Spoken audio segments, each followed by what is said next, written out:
Hi everyone, if you're watching this in April 2020, then I imagine that you potentially could be in lockdown like most of the world. We are staying inside to keep both ourselves safe and others.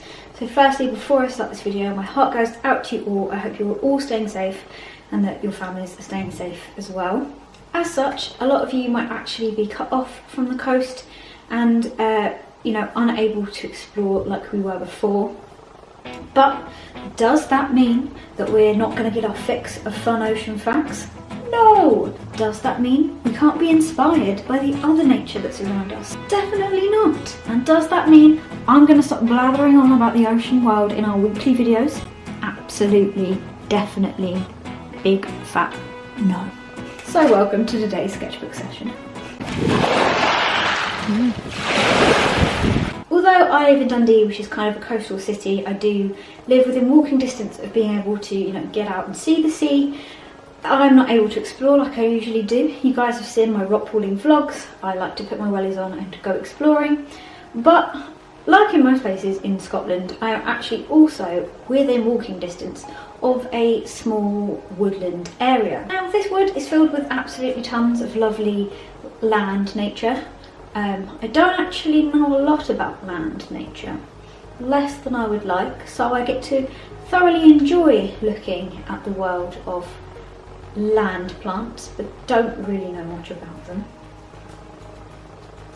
RIP to any cactus I've literally ever owned ever. Land plants. But just because I don't know too much about the woodland wildlife does not mean I enjoy it. And I was actually lucky enough the other day to be walking along and I spotted a bird of prey.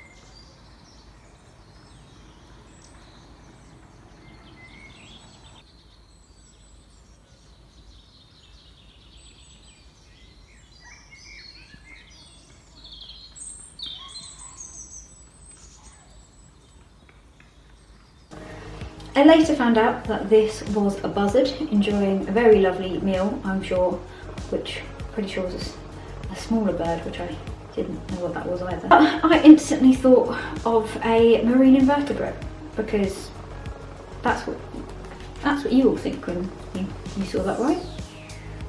No, I'm genuinely being serious with this. This buzzard reminded me of bryzoans. Probably didn't clarify too much to you there.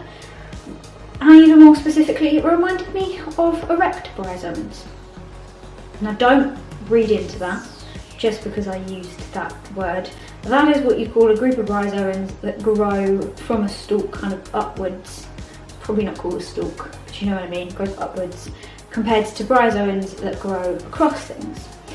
Now what are bryzoans? Okay, don't worry. We'll be going back, we'll be explaining this as we go along. But basically, an erect bryozoan looks like this. I'm going from memory, but it's pretty much that shape, size and thickness. That's what it looks like. And this is what that bird of prey, that buzzard, instantly reminded me of. And in today's video, I'll be telling you why.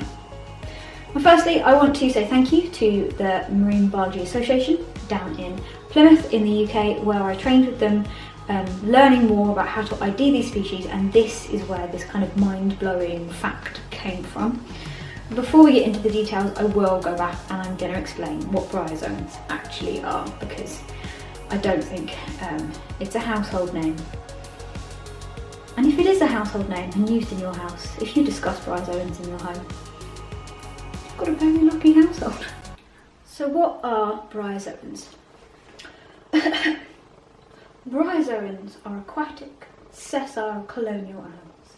The phylum includes the minority of freshwater and estuarine species, but otherwise are predominantly marine.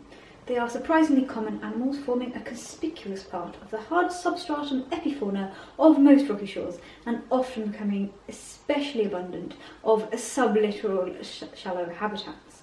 Bryozoan colonies, usually small, individually covering less than a few centimetres square of substratum, but may be numerous in some habitats, occupying considerable areas of rock shell or substratum on moderately exposed rock.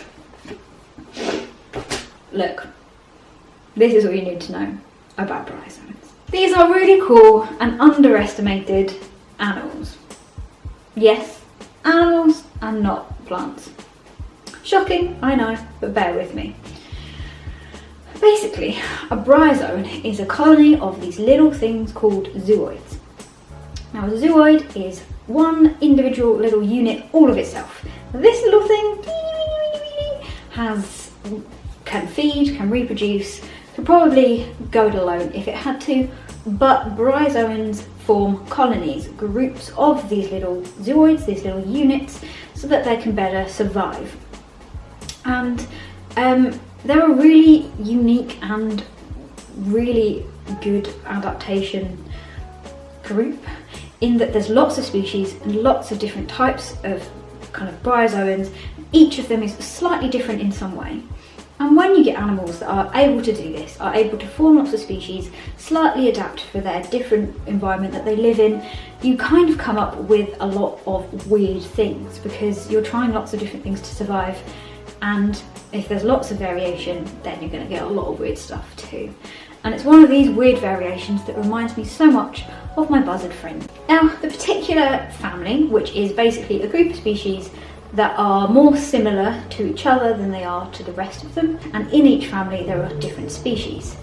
And if you find this particular trait, this particular thing, on a bryozoan, it's probably from the family Bugula. I think it's called Bugula. The way that you ID these species, one of the ways you can ID that this species is that species, is that it has a bird's head on it. I'm not joking. Seriously, look.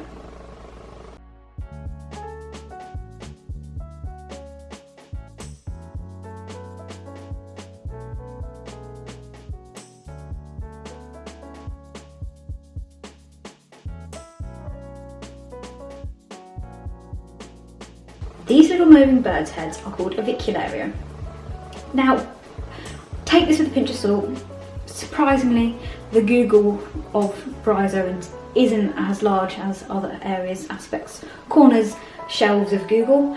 From what I found, these guys are here to deter tiny predators from eating the bryozoan itself, which kind of makes sense, I suppose, because it can peck at really, really tiny things. So that's what I think they're there for. Please correct me if I'm wrong. I don't actually.